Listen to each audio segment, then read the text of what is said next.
Bon, voilà, j'ai terminé. Nous avons la joie ce matin d'accueillir mon frère Luc et son épouse Bussière. Rappelle-moi ton prénom. Ah, Manuela. Luc et Manuela, qui sont les fondateurs également de l'école Daniel il y a 30 ans, 33 ans. Luc est venu me voir pour parler d'une école et je dois dire qu'il a parlé, pour moi c'était un martien. J'ai pas connecté tout de suite. Mais je dois dire que Luc, tu as été vraiment visionnaire. Et je veux bénir Dieu pour le courage que tu as eu en ce temps-là. Remercier Dieu pour l'homme que tu es, pour le couple que vous êtes et pour le travail que vous avez fait, pour la porte que vous avez ouverte dans ce pays au niveau des écoles chrétiennes. Merci. Ce matin, c'est lui l'orateur. Je voudrais qu'on l'accueille. Il va nous parler sur la transmission.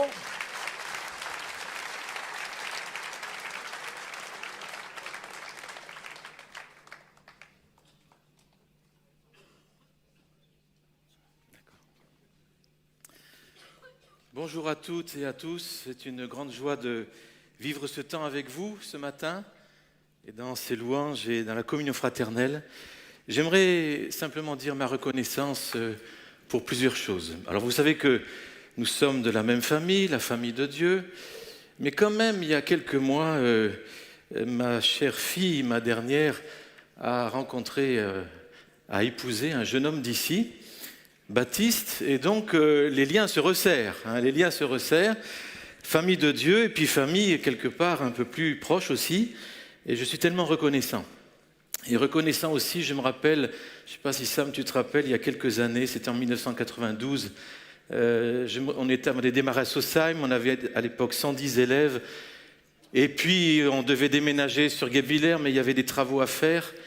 Et alors, franchement, on ne savait pas où mettre les enfants, quoi. C'était la rentrée en septembre et je me rappelle ce moment où vraiment je crie à Dieu, je dis Seigneur, mais où on va mettre ces élèves? Et puis vraiment, j'ai eu à cœur d'aller voir Sam. Et je me rappelle toujours le moment, je vais chez lui, il me dit qu'est-ce qui se passe? Alors je lui dis le besoin, tout de suite il se lève, il dit tu viens, on va visiter. Il m'amène ici. Il me montre les salles d'école du dimanche, il me dit « ça va ?» C'était grand, ça suffisait largement. Et c'est comme ça que vous avez hébergé nos élèves pendant 3 mois au moins, avant qu'ils aillent sur Guebwiller. Ça m'a beaucoup touché et je crois que le mot « porte ouverte », qui est le nom de votre église, est vraiment traduit le cœur que vous avez. Et je vous bénis et je suis reconnaissant à Dieu pour la bénédiction que vous êtes régulièrement pour notre pays et au-delà. J'aimerais qu'on prenne ensemble le texte de 1 Chroniques 22, versets 5 à 12, comme texte de base. Je voudrais parler de la transmission aujourd'hui, de la transmission royale, la transmission qui est un défi aujourd'hui. Nous sommes dans une société en crise de transmission. On n'a jamais eu autant de moyens, mais on n'a jamais été aussi pauvre dans les contenus de quoi transmettre. Et donc, ici, c'est le temps de David, et il parle à son fils Salomon. David disait « Mon fils Salomon est jeune et d'un âge faible, et la maison qui sera bâtie à l'Éternel s'élèvera à un haut degré de renommée et de gloire dans tous les pays. C'est pourquoi je veux faire pour lui des préparatifs. » Et David fit beaucoup de préparatifs avant sa mort. David appela Salomon son fils, lui ordonna de bâtir une maison à l'Éternel, le Dieu d'Israël. Et David dit à Salomon, « Mon fils, j'avais l'intention de bâtir une maison au nom de l'Éternel, mon Dieu, mais la parole de l'Éternel m'a ainsi été adressée. Tu as versé beaucoup de sang, tu as fait de grandes guerres, tu ne bâtiras pas une maison à mon nom, car tu as versé devant moi du sang sur la terre. Et voici, il te naîtra un fils, qui sera un homme de repos, et à qui je donnerai du repos en le délivrant de tous ses ennemis alentour, car Salomon sera son nom. Et je ferai venir sur Israël la paix et la tranquillité pendant sa vie. Ce sera lui qui bâtira une maison à mon nom. Il sera pour moi un fils et je serai pour lui un père. Je l'affermirai pour toujours le trône de son royaume en Israël. Maintenant, mon fils, que l'Éternel soit avec toi, afin que tu prospères, que tu bâtisses la maison de l'Éternel, ton Dieu, comme il l'a déclaré à ton égard. Veuille seulement l'Éternel t'accorder de la sagesse et de l'intelligence et te faire régner sur Israël dans l'observation de la loi de l'Éternel. On voit ici dans ce texte merveilleux vraiment une vision de David pour le royaume de Dieu, pour la renommée de Dieu. La maison sera bâtie à l'Éternel, s'élèvera un haut degré de renommée et de gloire dans tous les pays. Et sa vision, c'était vraiment la renommée de Dieu. Ce n'était pas la sienne, c'était celle de Dieu. Et c'est ce que Jésus nous a enseigné à prier. Le désir qu'il a mis dans nos cœurs, c'est Seigneur, que ton règne vienne sur cette terre. Et ça a animé le cœur de David. La vocation d'Israël était d'être une bénédiction pour les nations. Et la vision de David, il avait épousé la vision de Dieu. Je veux voir la renommée de Dieu. Et donc la transmission qu'on va voir, ce cœur pour transmettre à son fils, c'était pour une vision bien plus large. C'était la vision de l'établissement du règne et du shalom dans le pays et dans les nations. Et donc c'est ce que Jésus nous a rappelé en nous commandant lorsqu'il a dit en Matthieu 28, vous connaissez bien, tout pouvoir, toute autorité m'a été donnée dans le ciel et sur la terre. Faites des nations des disciples et baptisez au nom du Père, du Fils, du Saint-Esprit et enseignez-leur à observer tout ce que je vous ai prescrit. Et voici, je suis avec vous tous les jours jusqu'à la fin du monde. Et la transmission contient le mandat de l'enseignement. Le mandat de l'enseignement. Jésus a dit enseignez les nations. Et souvent je dis mais où c'est l'Église qui enseigne les nations ou ce sont les nations qui enseignent l'Église? Et nous sommes dans une bataille de l'enseignement, une guerre dans l'enseignement. Et je rappelle qu'être enseignant, ça veut dire être un signe. Et dans une période comme aujourd'hui où on ne sait plus reconnaître la gauche de la droite, le bien du mal, et le Seigneur veut lever des signes dans ce pays. Des signes, relever le ministère de l'enseignement. Et on voit lorsqu'il dit « Mon fils, que l'Éternel soit avec toi, afin que tu prospères, que tu bâtisses la maison. » Que tu prospères pourquoi? Pour bâtir. Et donc, on voit ici que le Seigneur, que l'Éternel soit pour toi, non pas pour que tu sois seulement bien. Bien sûr que Dieu veut qu'on soit bien. Pas seulement pour que tu sois heureux, épanoui. Bien sûr que Dieu veut qu'on soit heureux, épanoui. Mais le but, c'est bâtir. Le but, c'est bâtir sa maison. Et nous sommes les pierres vivantes et nous sommes appelés à la fois à être le mur de ce temple, mais à la fois nous sommes appelés à bâtir avec lui. Parce que Dieu, dans Éphésiens 2, lorsqu'il est dit que le mystère caché depuis de tous les temps, c'est que Jésus est venu réconcilier toutes choses avec lui-même, le ciel avec la terre. Et dans ce mandat, il a dit, vous n'êtes plus des étrangers, ce qu'on a vu encore tout à l'heure, mais vous êtes concitoyens des saints de la maison de Dieu, bâtis sur les fondements des apôtres et des prophètes. Et vous êtes édifiés pour être une habitation de Dieu en esprit. En fait, le peuple de Dieu est appelé à être cette habitation. Et vous verrez très bien que tout le temps d'Israël, ça s'appelait la maison de Dieu, bâtir la maison. Et les premières écoles en Israël s'appelaient des maisons. Des maisons parce que ça parle de famille, ça parle de sécurité, ça parle de Dieu au cœur.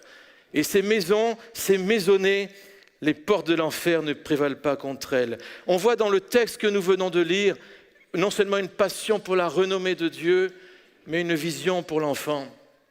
C'est la vision lorsqu'il dirait, la parole de Dieu lui avait été dit lorsqu'il te naîtra un fils, ça sera un homme de repos à qui je donnerai du repos en le délivrant de tous ses ennemis. Et voyez, David n'a pas été frustré. Il n'a pas été frustré de ne pas bâtir cette maison. Dieu lui dit, ce sera ton fils qui va le faire. Moi, je suis convaincu que dans ce pays de France, il y a beaucoup de choses que nos fils et nos filles sont appelés à faire. Et nous, un peu comme David, nous avons dû batailler. Nous avons dû faire la guerre quelque part pour qu'une génération se lève et qu'il y ait la paix sur le pays. Comme on l'a chanté tout à l'heure, la paix, le pays est apaisé. Une génération de shalom. Et nous, parents, nous, adultes, nous sommes appelés à préparer. Le mot parent, d'ailleurs, c'est ça. Le mot parent, ça veut dire parer. Préparer. Le but de notre vie, c'est parer et préparer. C'est élever. Pourquoi est-ce qu'en France, on appelle les élèves des élèves? C'est pour les élever. Élever vers Dieu. Le mot même nous parle de l'importance d'élever. Ce n'est pas un élevage, mais c'est élever. Quel mot français qui est beau. Cette capacité de voir son enfant comme Dieu le voit, ça oriente tout. David a vu la vision de Dieu sur Salomon. Sur chacun d'entre nous, il y a un projet de Dieu. Chaque fois que Dieu pense à un projet, il fait naître un enfant. Et ça, c'est quelque chose de tellement fort. Dans Acte 7, verset 20, il est dit à cette époque, naquit Moïse qui était beau aux yeux de Dieu. Et puis Hébreux 11, 23, c'est par la foi que Moïse, à sa naissance, fut caché pendant 3 mois par ses parents, parce qu'ils virent que l'enfant était beau. Et ils ne craignirent pas l'ordre du roi. Tout commence par une vision. Et les parents de Moïse ont capté la vision de Dieu. Il ne s'agit pas de la beauté physique. Oh, le petit bébé, bien fessu, bien joufflu, on a envie de croquer dedans, qu'il est beau. C'est pas ça. La vision de Dieu, c'est, il a vu l'appel de Dieu sur son enfant. Il a capté les yeux de Dieu même. Et donc, il est devenu ce transmetteur. Et ça va être tout le livre des Proverbes pour former un roi. Ne sommes-nous pas appelés, nous tous ici, à régner avec Jésus ? Tous nous sommes appelés à ça. Une éducation pour des futurs rois et reines demande une éducation royale. Et nous voyons que c'est le même cœur de Mardochée qui prend une fille sans parents, qui a perdu son père et sa mère, qui la met dans sa maison. Et dans sa maison, qu'est-ce qui s'est passé ? Une princesse était formée. Et il y a des gens qui disent, mais il ne faut surtout pas sortir du monde. Et Timothée, tout jeune, éduqué par sa maman et sa grand-maman, que des femmes, le pauvre Timothée. Il ne sera pas capable d'affronter le monde romain, là. Mais ces femmes formées avec la parole de Dieu. Et ça a fait le jeune missionnaire qui a touché l'Europe, mes amis. On est redevable à la mère et à la grand-mère de Timothée. Et Esther, qui a grandi dans cette maison, personne n'aurait imaginé qu'une princesse se lèverait. Les princes et les princesses se lèvent dans les maisons de Dieu. Dans les maisons de Dieu. Et ce regard de la foi de David, c'est vraiment comme le regard du marchand. Vous savez, dans Matthieu 13, le royaume des cieux est encore semblable à un trésor caché dans un champ. L'homme qui l'a trouvé le cache et dans sa joie, il va vendre tout ce qu'il a, il achète ce champ. Et plus loin, le royaume des cieux est semblable à un marchand qui cherche de belles perles. Il a trouvé une perle de grand prix, il est allé vendre tout ce qu'il avait et il l'a acheté. Est-ce que nous avons vu la perle ? En fait, le sacrifice que fait ce marchand est proportionnel à la vision de la perle. Il n'était pas masochiste, il n'a pas tout vendu pour souffrir. Il savait qu'il était gagnant, mais il a vu une perle. Tout commence par une vision. Et dans l'histoire de l'Église, si on remonte au 1er siècle, j'aimerais vous donner la première définition de maître d'école que j'ai trouvée. Nous sommes au 2e siècle après Jésus-Christ, c'est Clément d'Alexandrie. Le maître, dit-il, doit être doux et ferme. Il doit saisir avec vigueur le gouvernail jusqu'à ce que l'enfant ait jeté l'ancre dans le havre des cieux. Ouf, 2e siècle. Chrysostome, 4e siècle. Le maître s'abaissera jusqu'à l'enfant pour l'élever jusqu'à Dieu. Mes amis, c'est notre histoire. C'est l'histoire d'une église qui a enseigné les nations et ça commence par enseigner les enfants. Lorsque la réforme est venue, Martin Luther disait ceci, « Pour moi, si je pouvais et devais cesser la prédication, je ne verrais pas de plus chère charge que celle de maître d'école et d'instituteur d'enfants. » Et il continue en disant, parce qu'un prédicateur, il doit souvent redresser ce qui est tordu. Et parfois, il y a de la casse. Mais un instituteur, il fait pousser droit. Luther, 16e siècle. Pourquoi vivons-nous, nous les adultes, dit-il, si ce n'est pour prendre soin de la jeunesse, l'instruire et l'éduquer. Et Luther, plus loin, il parle aux parents. Et il y avait un mouvement d'école chrétienne qui a démarré en Allemagne au XVIe siècle, parce que l'État était tellement catastrophique dans les écoles, il a fait faire un audit, si vous voulez, au début du XVIe siècle, et il a vu la mort dans tous les instituts de formation. Et il y a une parole de Jérémie, chapitre 2, versets 10 et 11, qu'il a saisi. Les enfants défaillent dans les rues de la ville, ils crient sur le sein de leur mère, où y a-t-il du blé et du vin, et ils meurent. Et il s'est dit, il faut lever cette génération en Allemagne, en lui donnant du pain et du vin. Et ça va commencer par implantation systématique d'écoles partout, où le pain et le vin de la parole de Dieu vont lever une génération. Ça, c'est Martin Luther. Et il parle aux parents et il leur dit, si Dieu t'a donné un enfant, apte à exercer un tel office, il parlait de servir Dieu, par le travail ou par le ministère, et que tu n'en tiennes pas compte, que tu considères seulement le ventre et la nourriture temporelle, alors regarde le registre qui est établi là-haut et parcours-le de façon à voir les bonnes œuvres, les miracles qui y sont indiqués.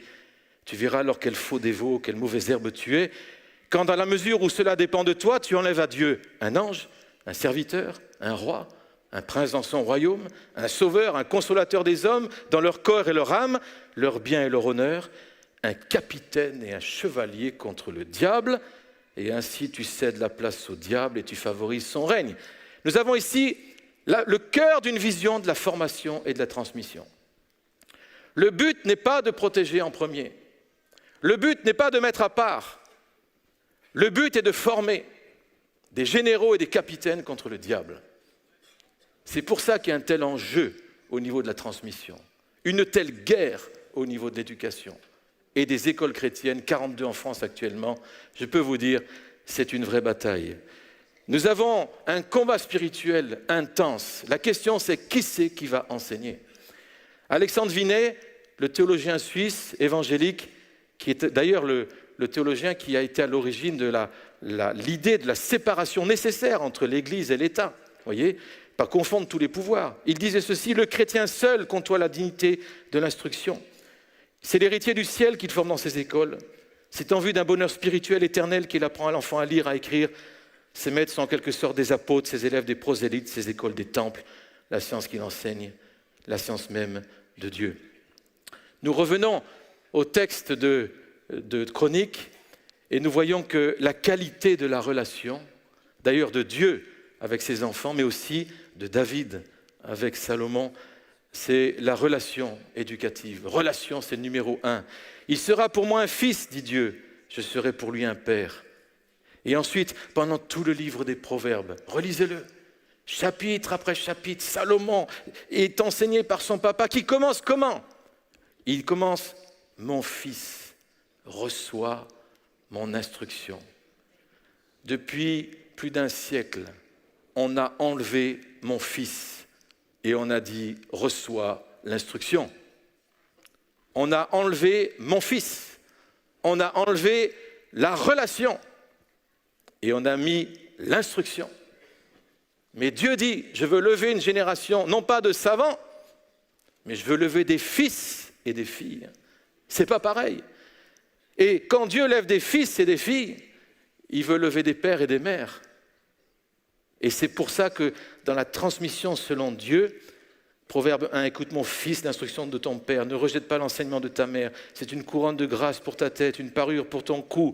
Proverbe 2, mon fils, si tu reçois mes paroles, si tu gardes mes préceptes, tu trouveras la connaissance de Dieu.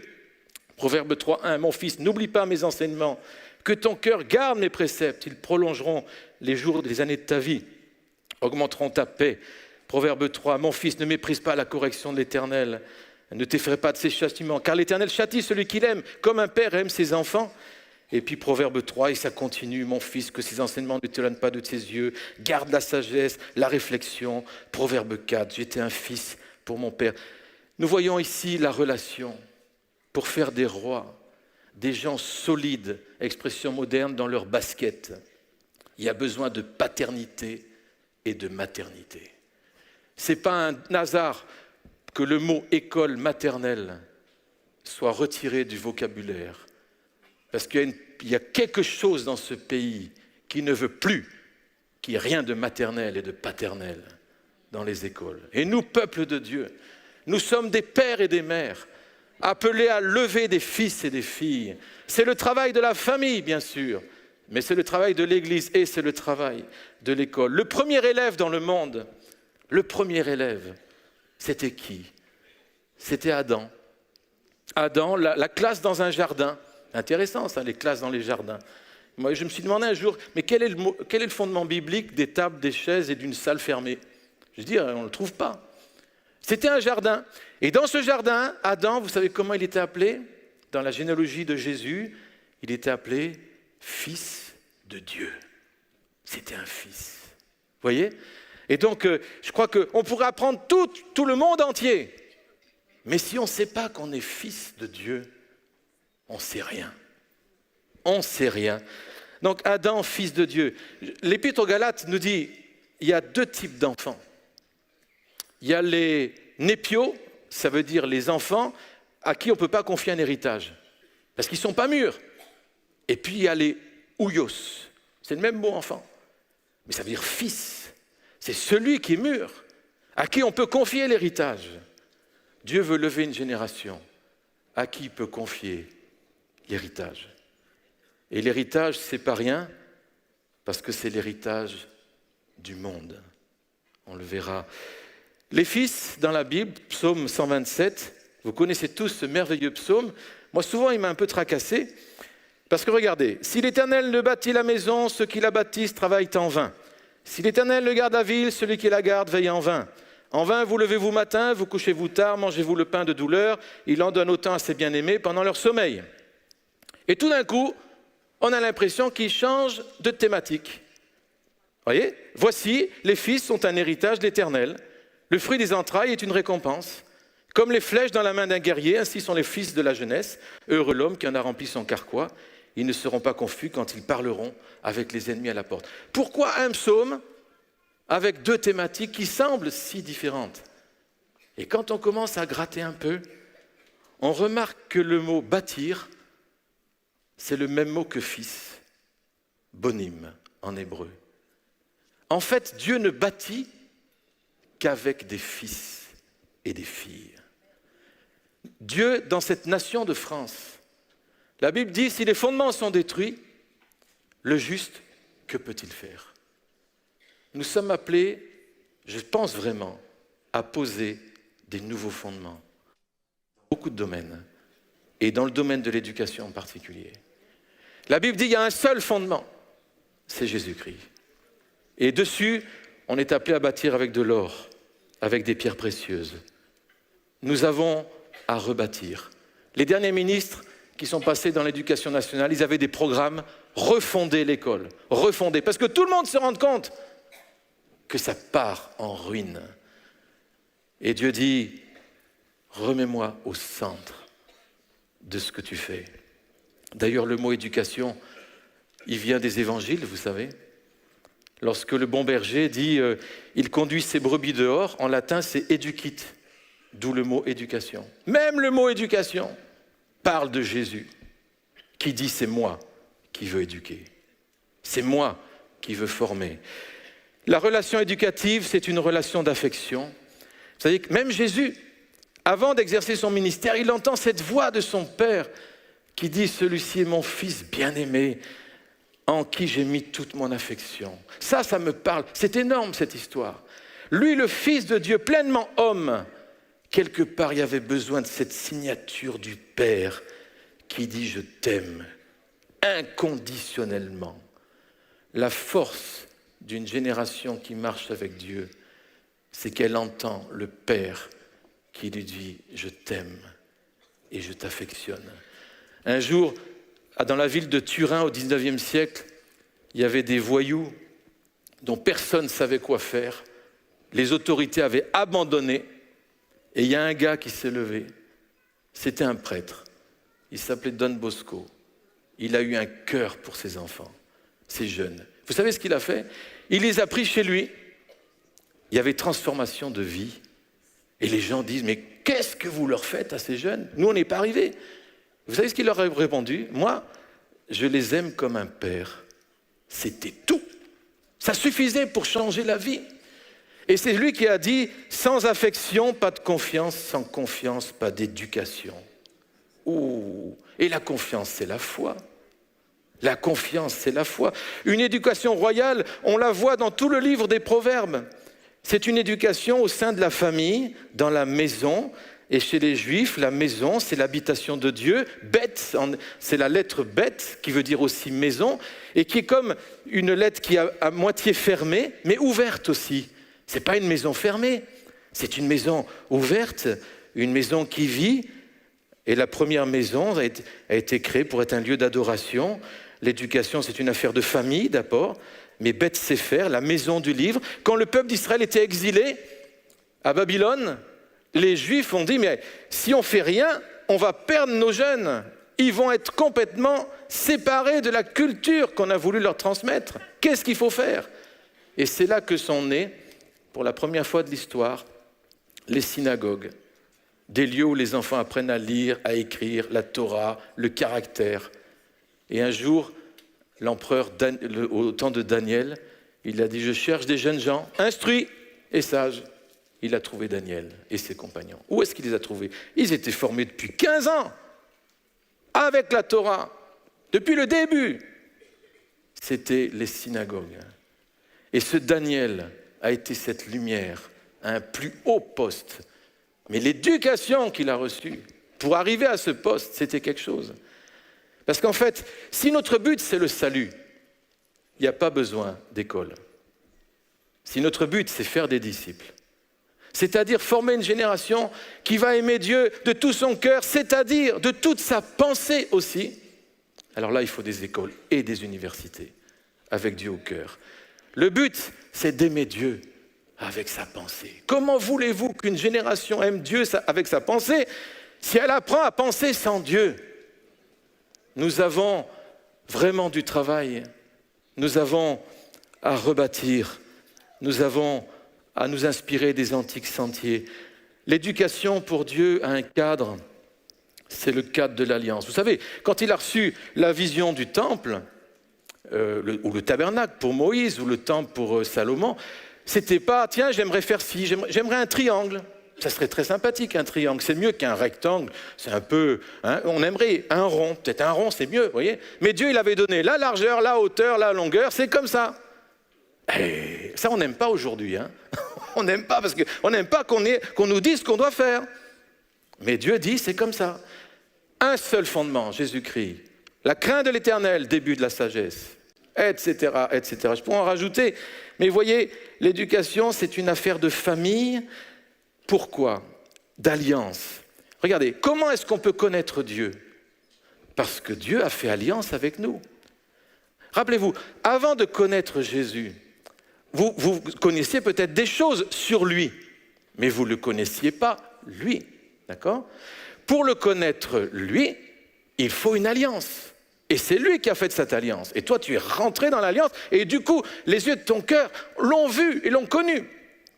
Mais c'est la même chose pour tout le reste, parce que toute la création parle de Dieu, et pour la connaître comme lui la connaît, il y a besoin de lui aussi. Il y a besoin de lui aussi. Donc, connaître vraiment, c'est connaître avec sa parole. C'est d'ailleurs pour ça que vous avez réfléchi, pourquoi vous avez deux yeux? C'est intéressant la question. Pourquoi est-ce qu'on a deux yeux? Parce qu'il y en a un qui est pour regarder sur la révélation de Dieu par sa parole, regarder au Seigneur. Et il y en a un pour regarder la création et l'interpréter avec les yeux que Dieu nous donne et de ce que sa parole nous dit. Et alors, nous avons dans plusieurs textes, vous avez par exemple dans 2 Pierre 1, à cause de cela même, faites tous vos efforts pour joindre à votre foi la vertu, à la vertu la science, à la science la tempérance, à la tempérance la patience, à la patience la piété, à la piété l'amour fraternel, à l'amour fraternel la charité. Quel verset! Mes amis, où se trouve la science? Eh bien, elle se trouve après la foi et la vertu et avant l'amour. Et nous, on a essayé, on enlève la science de la foi, de son but qu'est l'amour, on l'a toute seule comme ça. Et on dit on est content. Et on s'étonne après qu'on soit dans une culture qui sent la mort. Où des jeunes, encore les suicides d'enfants, vous savez, c'est nouveau ça, hein? Jamais c'est arrivé. Il y a une culture de mort, mes amis. Mais si on déconnecte de la foi, la transmission, eh bien, ça donne la mort. On a voulu manger à l'arbre de la connaissance du bien et du mal. On a dit, tiens, on va t'enseigner. Allez à l'école, 15 heures, 20 heures par semaine, hop, on t'enseigne. Mais pas besoin de Dieu. Et la connaissance du bien et du mal, c'est, Dieu dit, je ne veux pas que tu manges à cet arbre. C'est bien de connaître le bien, vous allez me dire. Mais être indépendant de Dieu, mes amis, ça mène la mort. Et Dieu dit, mais je suis l'arbre de la vie. Jésus, il est l'arbre de la vie. En lui sont tous les trésors de la science et de la connaissance. Pourquoi on l'a foutu dehors des institutions de formation? Alors que pendant 1800 années, l'Église a implanté école, université. Qu'est-ce qui s'est passé? Il s'est passé qu'on a été la proie des philosophies de ce monde. Et qu'un jour, des philosophes comme Rousseau ont dit, c'est plus aux parents d'éduquer, ils sont inaptes, c'est à la nation, c'est à l'État. Et quand l'apôtre Paul dit, ne soyez pas la proie des philosophies de ce monde, et là il y en a une, la déresponsabilisation sur un État qui éduque, alors que le manteau de l'éducation a été donné au peuple de Dieu. Au peuple de Dieu, mes amis. À Paris, au XIIe siècle, nous avons eu une des premières universités. C'est incroyable ce pays, c'est incroyable. Et dans cette première université, il y a un homme de Dieu qui s'appelait Bonaventure. C'est un beau nom ça pour un chrétien, je trouve. Bonaventure, hein. C'est pas lire la Bonaventure, non mais Bonaventure, un théologien, un philosophe. Et il a dit ceci, rien ne peut rendre chose parfait objet de science si ce n'est la présence du Christ. Fils de Dieu et maître. Plus loin, il dit, la lumière de l'intelligence créée ne se suffit pas pour la connaissance certaine de quoi que ce soit sans la lumière de la parole éternelle, le Christ maître. Waouh! Et la Bible, elle dit, il y a un seul maître, mes amis. Il y a un seul maître. C'est Jésus. C'est Jésus. Vous vous rendez compte? Un seul maître. Donc, il y a une exigence de transmission. Parce que Dieu a fait alliance, il nous exige, il nous commande de transmettre. Et là, on a ce merveilleux passage que vous connaissez tous, de Genèse 18. Dieu qui parle à Abraham et qui parle de lui. Versets 18-19, Abraham deviendra certainement une nation grande et puissante, et en lui seront bénies toutes les nations de la terre. Car je l'ai choisi, afin qu'il ordonne à ses fils et à sa maison après lui de garder la voie de l'Éternel, en pratiquant la droiture, la justice, et qu'ainsi l'Éternel accomplisse en faveur d'Abraham les promesses qu'il lui a faites. Moi, il y a quelques années, ce texte m'a bouleversé. Vous avez vu, pourtant je le connaissais. Mais tout d'un coup, moi, ça fait des années que j'entends les promesses de Dieu pour notre pays. La voix prophétique s'est levée depuis longtemps. Dieu veut bénir ce pays. Vous savez ça, vous êtes certains de ça? C'est important. Dieu veut bénir ce pays. Il a des projets de bonheur. Mais comme pour Abraham, il dit, je t'ai choisi afin que tu transmettes à tes fils et à tes filles pour que j'accomplisse les promesses. Et vous savez, le combat spirituel, il est venu parce que l'ennemi a entendu ça. Donc qu'est-ce qu'il brise? Il brise la transmission pour que les promesses ne s'accomplissent pas. Peuple de Dieu, nous sommes appelés à transmettre. À transmettre. L'effort qui doit être fait doit être démultiplié. En 1988, on priait pour les écoles en France et j'ai vraiment une vision. J'ai vu des milliers d'étoiles remplir toute la France, déborder sur l'Espagne, toucher l'Afrique du Nord. Et Dieu qui dit, ça sera les écoles que je vais faire, des milliers. Il y a longtemps de ça. Et je n'avais pas oublié, jamais j'ai oublié. Mais un jour, avec mon épouse, on était au Mexique. Et je prêche par rapport à ça. Et un ancien vient me voir. Il me dit, pendant que vous parliez, j'ai eu une vision. J'ai vu la France remplie d'étoiles. Ce sont les écoles que Dieu va créer. Et j'ai vu ça déborder sur l'Espagne et l'Afrique du Nord. Et Dieu vous dit, je n'ai pas oublié. Ouf, là j'étais à ramasser là. Je dis, Seigneur, ce que tu as commencé, tu vas l'achever. Et voyez, dans Deutéronome 6, vous connaissez, parents, ces versets, écoute Israël, écoute Israël, notre Dieu est le seul éternel. Tu aimeras l'Éternel ton Dieu de tout ton cœur, de toute ton âme, de toute ta force. Ces commandements que je te donne aujourd'hui seront dans ton cœur. Tu les inculqueras à tes enfants quand tu parleras, quand tu seras dans ta maison, quand tu iras en voyage, quand tu te coucheras, quand tu te lèveras. Tu les liras comme un signe sur tes mains. Ils seront comme des frontons entre tes yeux. tu les écriras sur les poteaux de ta maison et sur tes portes. Quand on lit ça, on ne peut pas s'empêcher de se rappeler Apocalypse chapitre 13. La marque de la bête, elle est où? Sur les mains et sur le front. Ouh! La marque, c'est l'influence culturelle, l'influence des pensées et des systèmes de pensée, humanisme, rationalisme, scientifisme, athéisme, etc., qui marquent les fronts et donc les mains, parce qu'on agit comme on pense. Dieu veut toucher de nouveau les cœurs et les pensées et les marquer afin qu'il y ait d'autres actions qui sortent et qui soient les fruits. Romains chapitre 4, en effet, ce n'est pas par la foi que la loi que l'héritage du monde a été promis à Abraham ou à sa postérité. C'est par la justice de la foi, l'héritage du monde. Vous vous rendez compte? Notre héritage en tant que chrétien, ce n'est pas seulement le ciel. C'est la terre. C'est pour ça que Jésus a dit, vous allez prier que ton règne vienne sur la terre. Et donc l'héritage, le nôtre, c'est la terre entière. Quel héritage, mes amis! Ouh là là! Mais si on a une vision d'un enfant qui ne serait qu'un animal évolué, venant du hasard, retournant dans un trou, alors l'éducation, vous comprenez, c'est pas très grave. Mais si on a devant nous un être éternel, voulu de Dieu, appelé à vivre avec Jésus et les anges et gouverner des villes, là l'éducation, il va falloir un autre type, une éducation royale. 1 Corinthiens 3, à vous, tout est à vous. Soit Paul, soit Apollo, soit Céphas, soit le monde, soit la vie, soit la mort, soit les choses présentes, soit les choses à venir. Tout est à vous et vous êtes à Christ et Christ est à Dieu. Et l'héritage, il est donné dans Deutéronome 6, juste après ce qu'on a lu tout à l'heure. Inculque la parole, regardez ce que ça va donner. Donc tu les écriras sur les poteaux, d'accord? Plus loin, tu posséderas. L'Éternel, ton Dieu, te fera entrer dans le pays qu'il a juré à tes pères. Vous avez remarqué, l'héritage, il vient juste après la transmission. Transmet, hérite. Transmet, hérite. C'est là la vision d'une transmission selon Dieu.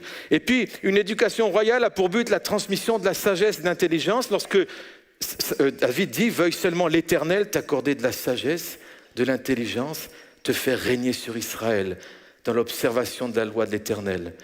Cette sagesse-là, mes amis, c'était tellement important pour David. Tellement important. Regardez, Proverbe 2. Mon fils, si tu reçois mes paroles, si tu gardes avec toi mes préceptes, si tu rends ton oreille attentive à la sagesse, si tu inclines ton cœur à l'intelligence, si tu appelles la sagesse, si tu élèves ta voix vers l'intelligence, si tu la cherches comme l'argent, si tu la poursuis comme un trésor, alors tu comprendras la crainte de l'Éternel, tu trouveras la connaissance de Dieu, car l'Éternel donne la sagesse, de sa bouche sortent la connaissance et l'intelligence. Décidément, c'est précieux pour Dieu, la connaissance et l'intelligence. C'est précieux pour lui. Il dit, donne-toi tout entier à ça. Et aujourd'hui, nous avons une bataille. Déjà, l'apôtre Paul l'avait, entre deux sagesses. Une sagesse qui vient d'en bas et une sagesse qui vient d'en haut. Et l'apôtre Paul, dans 1 Corinthiens, dit, il prend les noms de Dieu, il dit, je détruirai la sagesse des sages. J'anéantirai l'intelligence des intelligents. Qu'est-ce qu'un fou dans la Bible? C'est celui qui dit, il n'y a pas de Dieu. Maintenant, j'aimerais dire quelque chose qui me semble fondamental.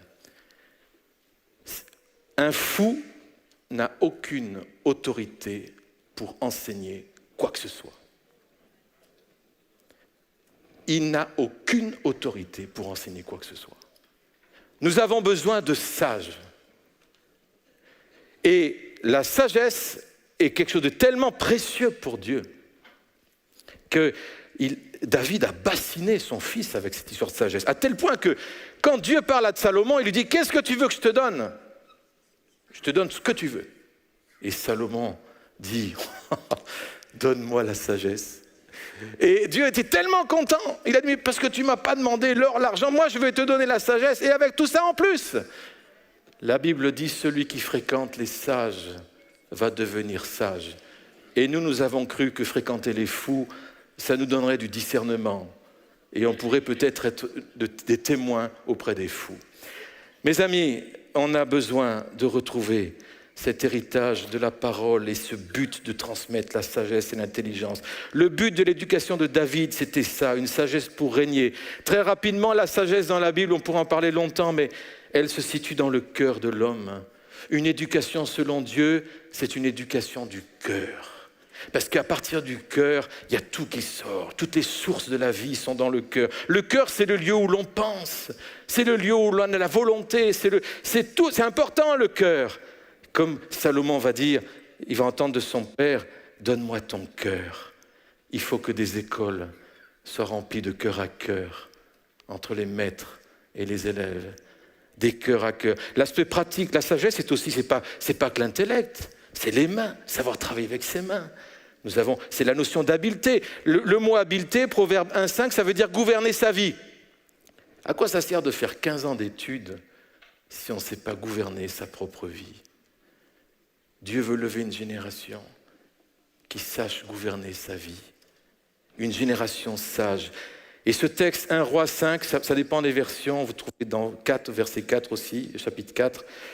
Regardez, la sagesse de Salomon, comment elle se manifeste. Un texte magnifique. J'aimerais que vous puissiez goûter avec moi à ce texte. Dieu donna à Salomon de la sagesse, une très grande intelligence, des connaissances multipliées comme le sable qui est au bord de la mer. La sagesse de Salomon surpassait la sagesse de tous les fils d'Orient, toute la sagesse des Égyptiens, et était plus sage qu'aucun homme, que Éthan, l'Esraïte, que Éman, Calcol, Darda, fils de Macol, et sa renommée était répandue parmi toutes les nations d'alentour. Il a prononcé 3000 sentences, composé 1005 cantiques. Il a parlé sur les arbres, depuis le cèdre du Liban jusqu'à l'hysope qui sort de la muraille. Il a parlé sur les animaux, sur les oiseaux, sur les reptiles, sur les poissons. Il venait des gens de tous les peuples pour entendre la sagesse de Salomon, de la part de tous les rois de la terre qui avaient entendu parler de sa sagesse. Maintenant, j'ai une question. Mais qu'est-ce qu'il a pu bien dire ? Qu'est-ce qu'il a pu bien raconter sur les poissons et sur les arbres pour que les gens se déplacent de toutes les nations entendent ce qu'il avait à dire? Je peux vous assurer que ce n'était pas un discours scientiste. Il y avait plus que ça. Il avait le regard de Dieu sur sa création. C'était bien plus. Bien sûr, il faut de la science, bien sûr. Mais il faut plus que ça. La création de Dieu parle de lui. Romains chapitre 1. Et les gens n'ont pas voulu lui rendre grâce. Ils ont refusé de faire le lien entre le visible et l'invisible. Et Dieu dit, tu as refusé de faire le lien? Obscurcissement des pensées. L'Occident, l'Europe est plongée dans les ténèbres parce qu'il y a eu un système de formation et d'éducation qui a refusé de faire le lien entre le visible et l'invisible. Et qui a dit aux enfants, génération après génération, les cieux ne racontent rien. Alors que la Bible dit, les cieux racontent la gloire de Dieu. Et Job qui était dépressif, qui avait tout perdu, ses amis n'arrivaient pas à le relever. Dieu prend enfin la parole et dit, Job, viens ici. Regarde le ciel, regarde la mer. Regarde les hippopotames. Moi, je me mets à la place de Job, je me dis, qu'est-ce qu'il fait Dieu? Moi, j'ai besoin de consolation, j'ai besoin qu'il me restaure. Et il me dit de regarder les hippopotames. Je ne vois pas le rapport. Mais Dieu dit, regarde, continue à regarder. Chapitre après chapitre, regarde. Tout d'un coup, Job dit, oh, j'avais entendu parler de toi, mais maintenant mes yeux te voient. Il n'a pas vu Dieu descendre comme ça sur un char. Il a vu la marque de Dieu dans la création. Mes amis, il faut des écoles et des universités où l'on célèbre Dieu et sa marque sur tous les domaines de la création. Il faut de nouveau honorer le Créateur, lui rendre gloire.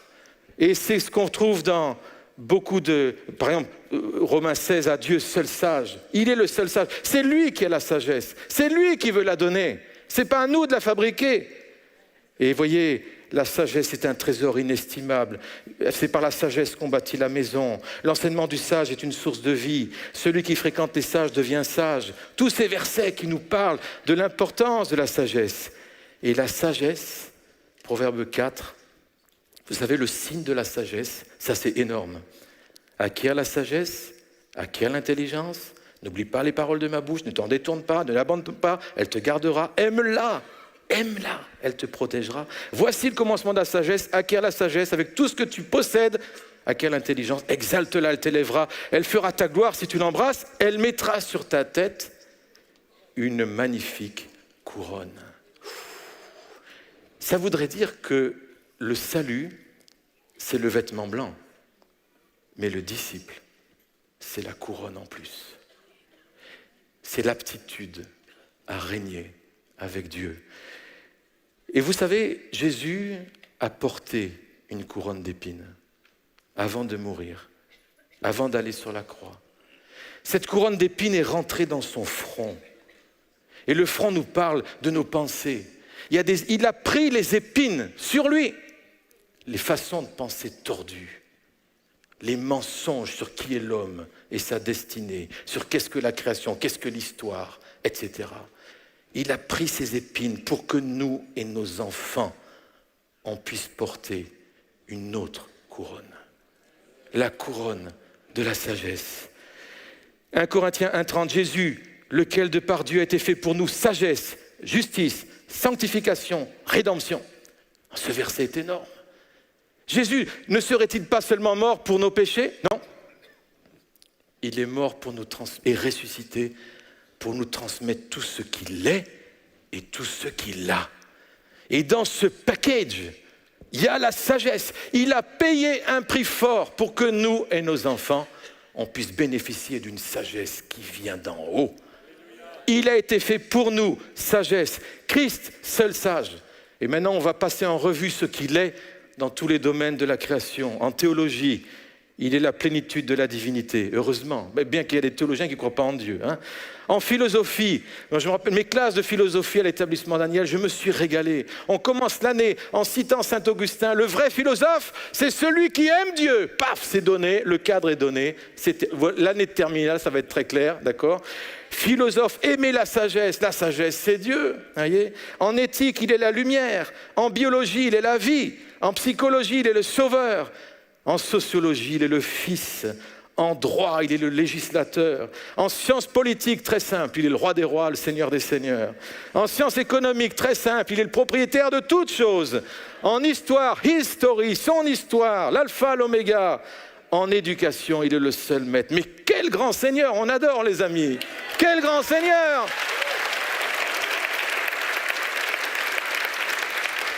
Apocalypse chapitre 4, verset 11. Tu es digne, notre Seigneur et notre Dieu, de recevoir la gloire, l'honneur et la puissance, car tu as créé toutes choses, et c'est par ta volonté qu'elles ont été créées. La notion d'un Dieu créateur, vous savez ce que ça fait? Ça engendre l'adoration. Dieu veut lever des adorateurs qui vont reconnaître la marque de Dieu. Et quand ils étudient en physique, en chimie, en histoire, et qui voient la main de Dieu, une génération qui dit « Waouh !» Et ce « Waouh !» c'est le début de l'adoration. Et je termine, on va passer des slides, on termine là. Le mandat de l'Église, rappelons-nous d'où nous venons. L'histoire, la carte de l'Europe, c'est une carte avec, on voit Paris au centre.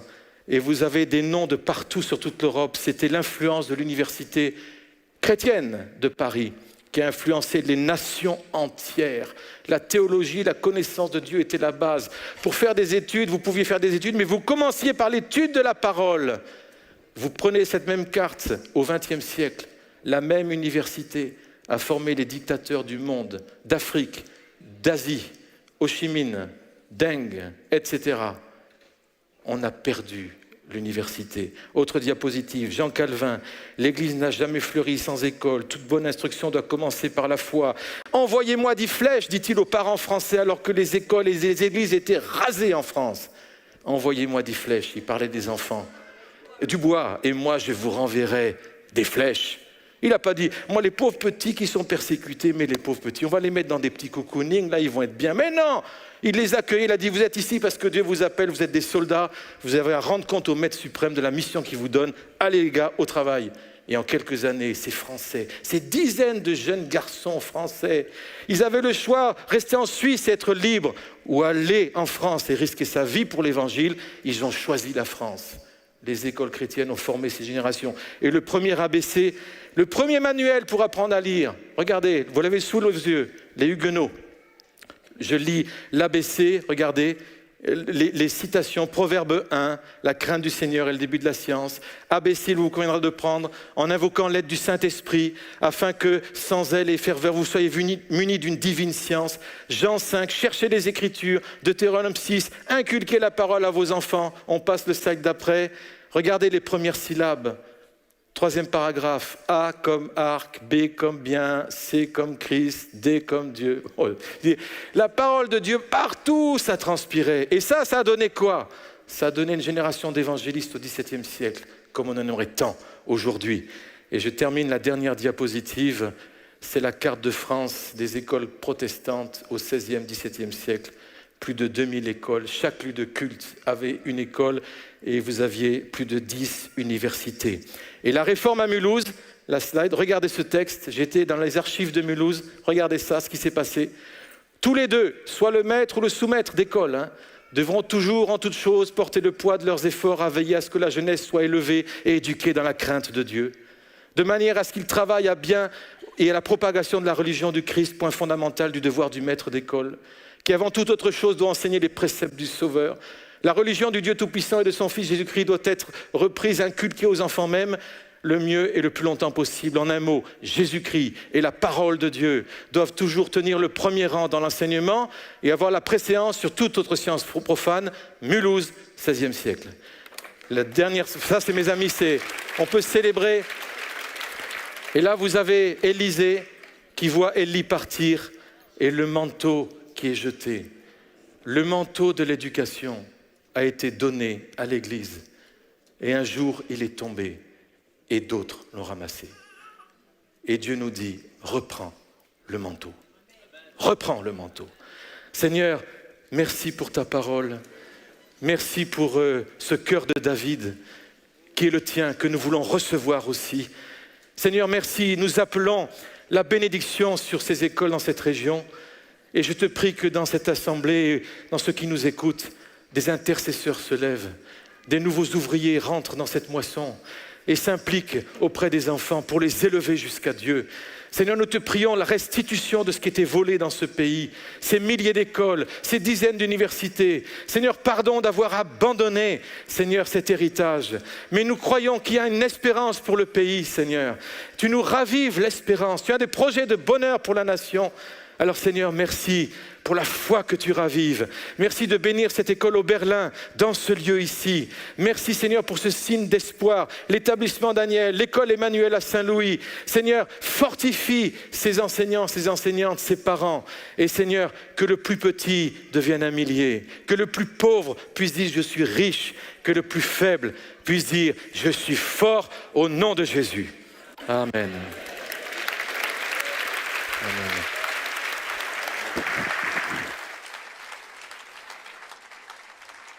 Waouh!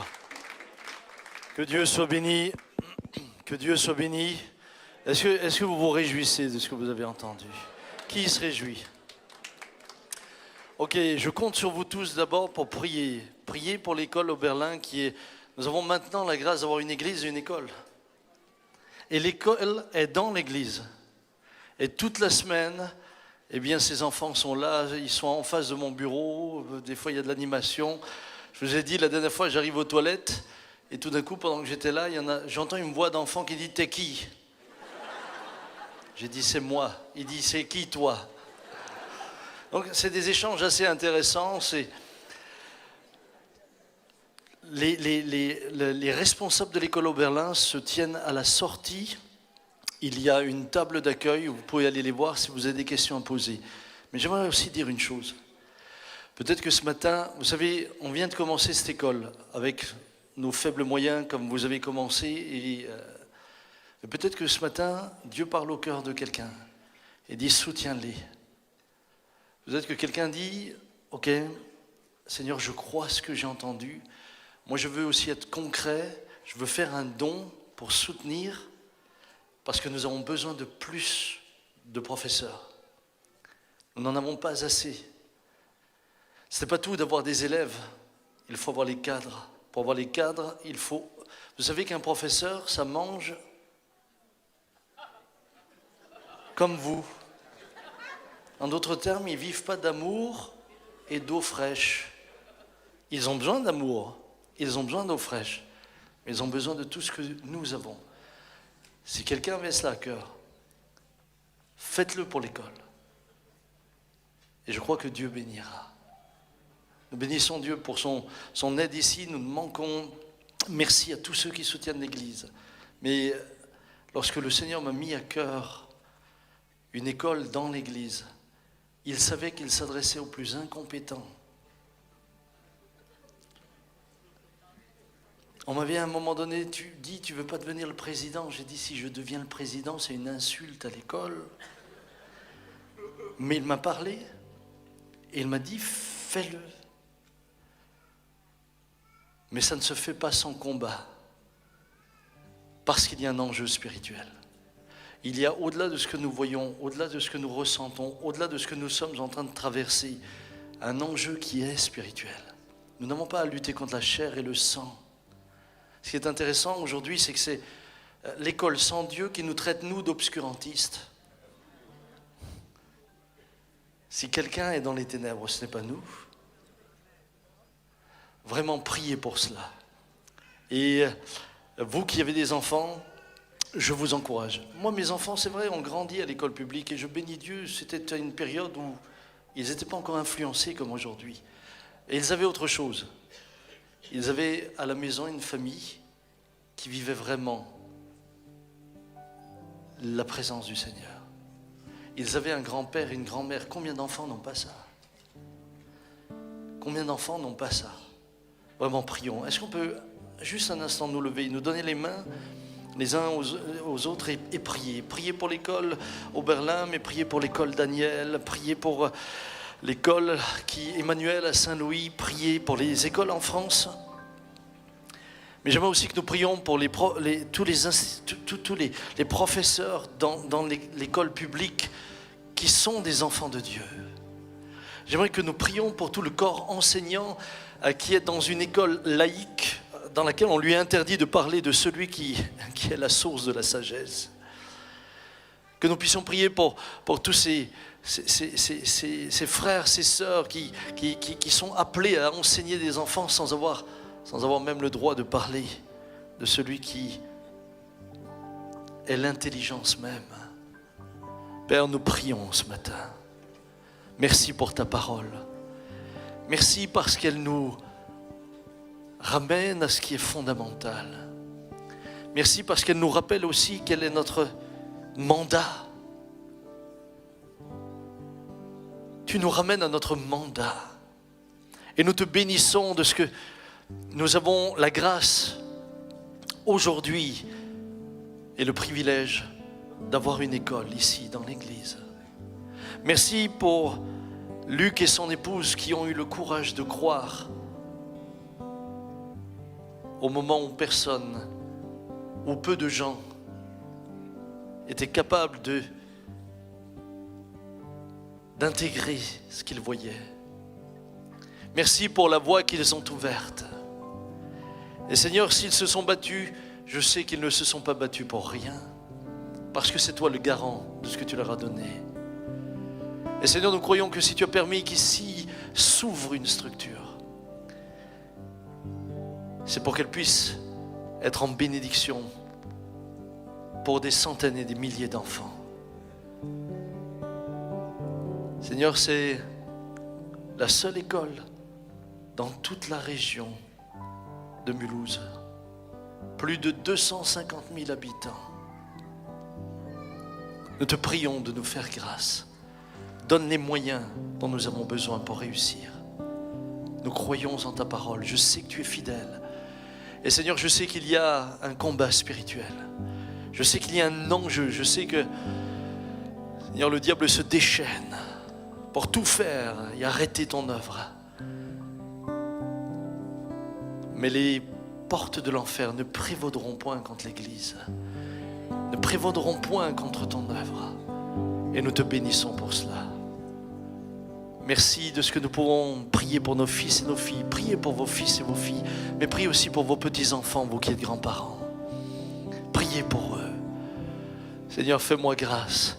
Fais-moi la grâce de voir mes petits-enfants avoir le privilège de grandir dans un contexte où ils deviennent des hommes et des femmes forts et fortes, ancrés en toi. Seigneur, recevant la connaissance qui vient de toi, je veux les bénir de tout mon cœur. Je veux bénir tous les enfants de l'Église. Père, merci pour les centaines d'enfants qui sont là dans les écoles du dimanche. Merci pour tout ce que nous pourrons leur communiquer, Seigneur, au sujet de ta parole, de tout ce que tu fais. Mais nous croyons que nous pouvons aller plus loin encore. Merci infiniment pour toute l'équipe d'Oberlin. Seigneur, bénis Rachel, bénis toute l'équipe pédagogique qui est autour, bénis, Seigneur, tout le conseil d'administration, bénis tous ceux qui travaillent, dans le nom de Jésus. Fais du bien à mon frère Claude. Père, je te le demande, dans le nom de Jésus, que le faible dise je suis fort et que le pauvre dise je suis riche. Aujourd'hui, on peut se sentir peut-être faible à certains niveaux, mais on va simplement proclamer que nous sommes forts. Fa. Non, ré. Que le faible dit je suis fort, que le pauvre dit je suis riche, que l'aveugle dit je vois, car le Seigneur agit en moi. Que le faible dise, que le faible dise je suis fort, que le pauvre dise je suis riche, que l'aveugle dise je vois, car le Seigneur agit en moi.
Parce qu'il est ressuscité, est-ce que nous pouvons croire qu'il est capable de ressusciter les écoles en France?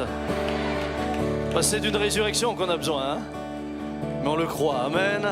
Que le nom du Seigneur soit béni. Chers amis internautes, vous restez en ligne puisqu'il y a l'interview de Luc. Luc va venir, il va être interviewé encore 2 minutes. Bon dimanche à toutes et à tous, que le Seigneur vous garde et vous protège. Pardon? Ah bah oui, bien sûr, il y a un bail.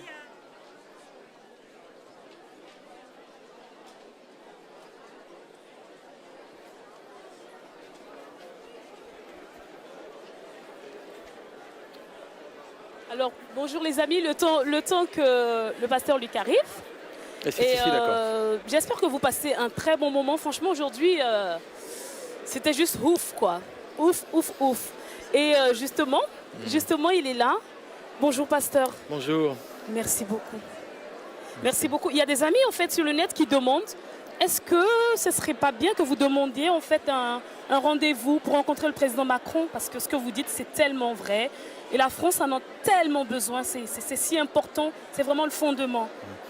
Je pense que avant ce genre de rendez-vous, il y a besoin de démontrer par nos actes et nos réussites que ce que nous prêchons, nous le vivons et que les fruits parlent en premier. Donc on est dans une phase de pionnière encore, où encore on apprend, on tâtonne encore, mais le temps viendra, je suis sûr, où nous pourrons être des artisans de bénédiction et d'inspiration pour ce pays. Amen. Vous ferez un très bon ministre de l'Éducation, ça c'est sûr. Ça c'est sûr. On a Laurence en fait qui demande, en fait, c'est quoi exactement la crainte de Dieu? Parce qu'elle ne sait vraiment pas. Elle ne sait pas ce que c'est en détail. Est-ce que vous pouvez l'aider, s'il vous plaît? C'est un profond respect de Dieu. La crainte de Dieu va avec la connaissance de Dieu. C'est un Dieu qui est amour, mais c'est un Dieu qui règne.